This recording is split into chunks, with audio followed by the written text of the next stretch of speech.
opinions were split on whether his early interest in football umpiring had more to do with an affinity for flag waving than for being in a position of authority.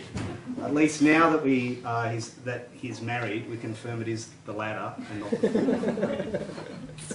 Simon's change of career choice showed his clear dedication to pursuing his passions, self-improvement, finding new challenges, and being in it for the long haul rather than taking the easy way out, which have been consistent traits throughout our friendship. Since Simon's moved to Sydney, it's been a lot more difficult to keep in touch. Though we do maintain regular contact, face-to-face meetings have generally been limited to his irregular visits back to Melbourne. As a result, I don't have too many stories of his time in dental school, and it was during this time that he met Anna. Now, Simon's generally pretty reserved. He's not very open in sharing his emotions. And so not wanting facts to get in the way of a good story, I've created my own version of how Simon and Anna met.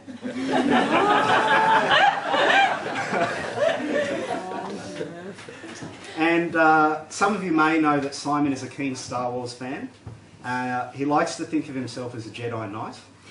He even has the email address of Jedi Flag. So let me set the scene for you. Simon and Anna are in a dentistry class focused on bedside manner. Anna is seated in a dentist chair and she is role-playing the patient. Simon is tasked with demonstrating his bedside manner to put her at ease. He asks her to sit back and relax. He lowers the chair, he leans in and he looks deeply into her eyes. I am the one you are looking for. Says Simon, trying to play his Jedi mind tricks. Unfortunately, Simon's Jedi technique is not quite up to scratch, but it is enough to elicit feelings of pity from Anna at his nerdy pickup techniques, and so begins the courtship.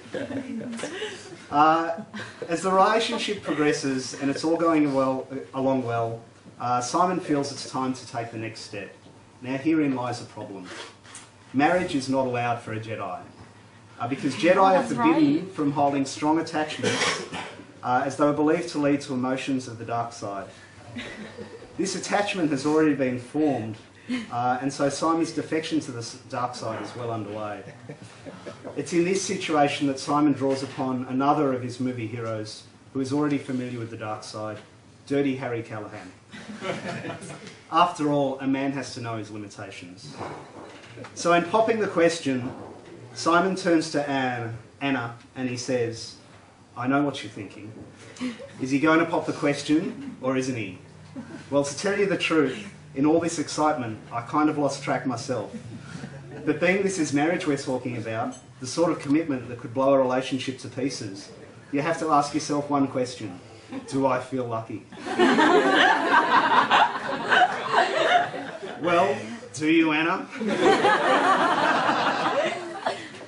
And as we all know, Anna did feel lucky, and here we are today celebrating Simon finally hanging up his lifesaver, which, let's face it, is not a particularly practical tool for a dentist. On the occasions I've met the charming Anna and seeing how stunning she looks today, I have no doubt that it's Simon who is the lucky one. It would be remiss of me not to consider a dental analogy for you both, so I will leave you with the following thoughts. Value your marriage as you would a set of teeth. The focus should be on preventative rather than an intervention approach. Sometimes you may be scared, sometimes you may want to put things off, but if you work on your marriage every day, then you can have a full set of healthy experiences and you can bite off whatever challenge comes your way. And remember, for those times that you might experience pain and suffering, that family and friends, such as all those gathered here and celebrating with you today, are here to help you with a healthy supply of Novocaine, figuratively speaking. So I'd like to ask you all to be upstanding and to raise your glasses in a toast.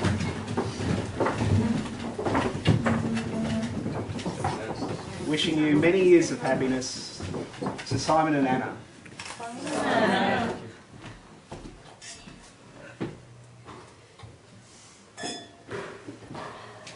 And Anna to have their reply. So I'll hand over to Simon. You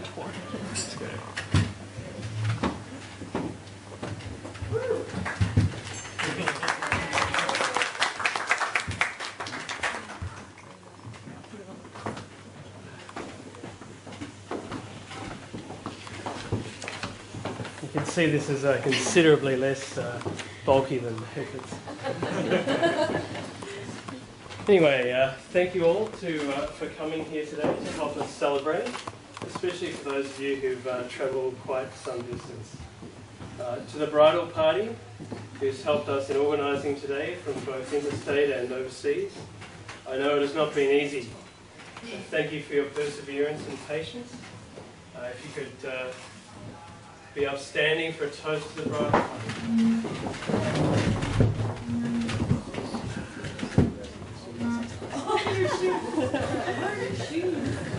To the bridal party.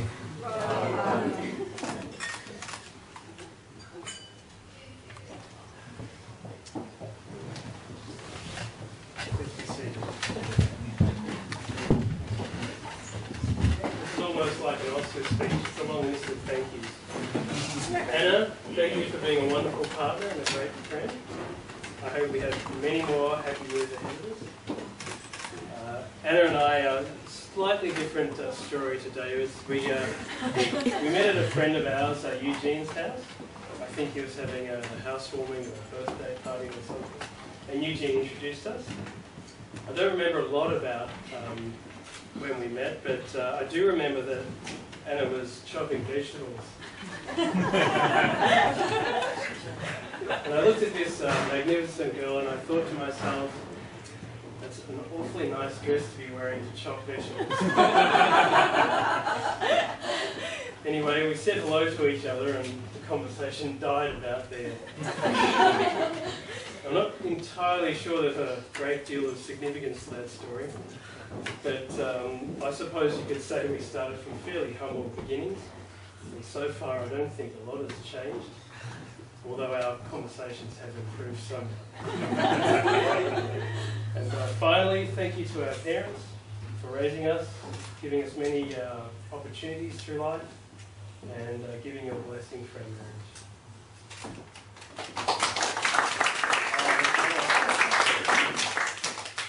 I want to say thank you to Frank and Joe.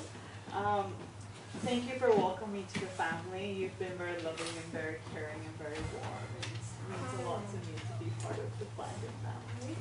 Thank you for raising a wonderful son. He's caring, he's loving, and he's so thoughtful, and I cannot ask for a better husband. So thank you.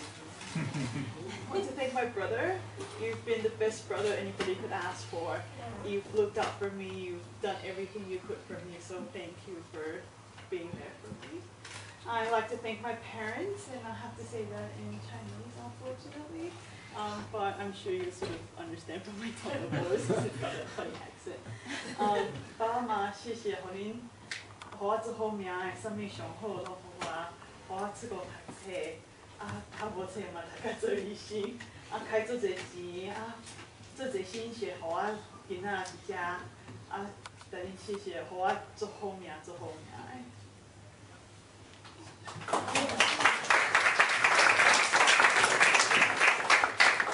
So after a couple of years, apparently I'm meant to understand all that. So let's have a crack. Anna just thanked her parents for her good upbringing and the many opportunities she's had, both educational and travel-wise. Good start to life. And I think the last part was something about marinated pork belly on rice. I could be wrong. And to Simon, my husband, a friend of mine from dental school actually gave me a little book about how to be a good housewife, and that book was actually written in 1913. So after studying very carefully, I'm going to make the following promise to Simon in front of everyone. I will never give you burnt porridge because you deserve nothing but the most well-cooked porridge there is. I will always have your slippers ready so you never have cold feet, especially winter mornings. And after a long day of work, I really must refrain myself from a stream